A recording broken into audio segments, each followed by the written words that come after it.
Okay. Good morning, guys. I do apologize. This may not be a great video. For some reason, we were not able to get it on the computer, but we had to do it on the phone. So that's where we're at. Okay. Before we start, I want to thank Josh Champline for thinking of me during this case with Mr. Manke.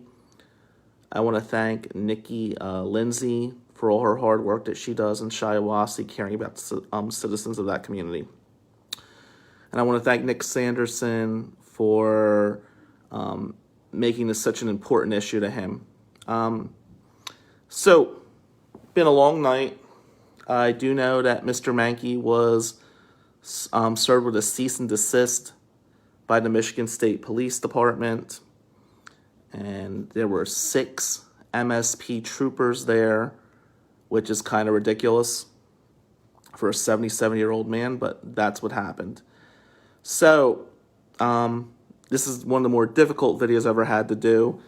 I will tell you that the research is here on the cease and desist, and I will hand over that research to Mr. Manke's new lawyers. It is my understanding from talking to some people last night and this morning that he is going with a different firm. So I will no longer be the lawyer for Karl Manke. With that being said, I know politics got really heated on this issue, and I understand. But when I get involved in a cause, it's not about politics. Bobby Reyes was not about politics. It was about a child I cared about. Darian Smith Blackman was about a young man who didn't belong in prison. The Jason Perry case was about a dog being reunited with his family. And in my opinion, the Karl Manke case was about a 77-year-old man being able to perform his livelihood. We did have a lot of discussions with the prosecutor, and what we really came up with, which I thought could have been a win-win situation, and it wasn't finalized, so I don't want to misspeak, but what could have happened here, in my opinion, was we could have prevented Karl from going to jail. We could have made sure that he got no fines, and we would have just had to have him social distance and have people in there with masks. The lawyers, or I shouldn't say lawyers, the people that I spoke to last night and this morning did not seem interested in that solution, so we weren't on the same page. I really do want Mr. Manke to be able to work. I am also concerned about social distancing, and I think there was a way to meet in the middle here. My biggest problem with this case and any other case like that I've been involved in or will be involved in during COVID is that we need guidance on what an essential employee is. To me, Karl Manke cutting hair is far more essential than some other businesses that are thriving. But I don't really feel that some people involved in the case now feel I'm the right fit for it. And I'm not going to get into who's the more talented lawyer or who's this or who's that. What I am going to say is this. I do feel that Scott Corner has a tough job, and he's a good guy. And I don't think he's trying to jam up Karl. I feel Karl has a right to work, and I want to see him work. I also feel that there has to be some kind of compromise on both sides here. If people are scared of getting sick, let's let the man work, and let's come up with a solution that appeases everybody. This was not political to me. And I don't know how it's going to end up. I will say this to the lawyers and the groups involved. I've done a lot of work on this case, and I will gladly hand over my work free of charge because I do want to see Karl continue to be able to perform what he loves to do. I want to see him be able to support himself and his loved ones. But I don't feel like getting into a huge political debate. To me, this is not a case of Trump versus Whitmer. To me, this is an issue of being able to support yourself while having safety to the community. And I understand it's a moderate stance. And hey, you know what?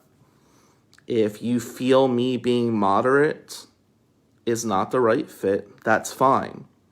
I care about the issue, not the political stance. And I am concerned that people cannot support themselves, but I'm also concerned about safety to the community. And I've said this from day one, guys. Prosecutors, defense lawyers, judges, probation officers, if we don't work as a team right now during COVID, we're all in a dangerous situation. We need to compromise and work as a team to protect everybody's interest. And there are ways to do that, but it's going to take a lot of effort from all sides. To Mr. Manke, it was good working with you the short time we did work together. I hope that things work out for you. To the lawyers involved and the groups involved, I certainly hope that everybody works together towards fair solutions for all.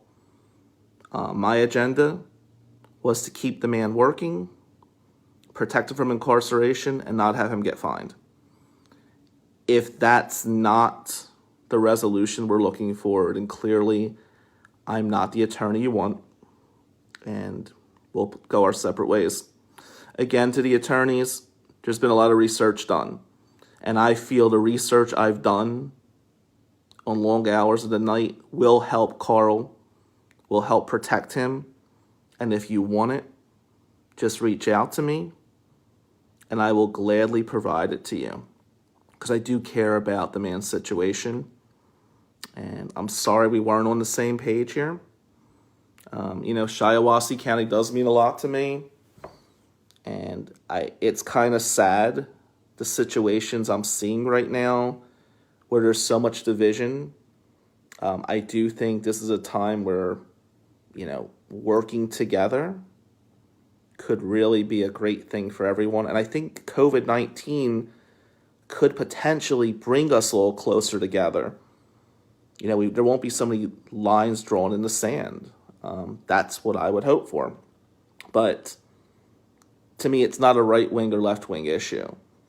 To me, it's about finding a way for us all to survive during this time period and survive in a safe environment. Love me or hate me, and I know some of you guys love me and some of you guys hate me out there. That's where I stand. And that's where I'm going to stand. I'm not going to go much deeper with that. It's been a tough night, and I'm not going to lie. I mean, it is an ego thing. I have a big ego, and to be removed from a case, it stings a little bit, but I think we got to remember, when we make an attorney switch, whether it be criminal, civil law, or an issue of COVID-19, the new attorneys shouldn't start from scratch. They should make sure that the previous attorney hands over the work. You don't want to hurt the client in this situation.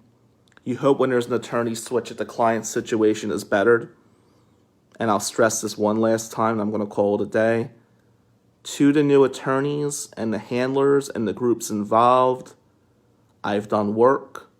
I think the work will help you, and I'm certainly willing to hand over that work. To me, this is about Karl Manke being able to work, and that's the issue of the day to me. Okay, so guys, stay safe. Amadeo supporters, don't get too angry by this. It is about, a lot of texts is coming in right now, sorry. It is about the issue, not the politics. And every cause I get involved in, every case I take is about the issues. This is not going to be a political stand. I am not a big right-winger, and I'm not a far leftist. I try to look at the issues from a moderate point of view. And if that's not acceptable to some, I don't know what to tell you. But that's where I'm at. So good luck to all. I do hope Karl is able to continue to work, stays out of jail, and doesn't get fined. And I hope that the Attorney General and the Michigan State Police understand that they're dealing with a 77-year-old man with no criminal history, so they shouldn't have to show a sign of force.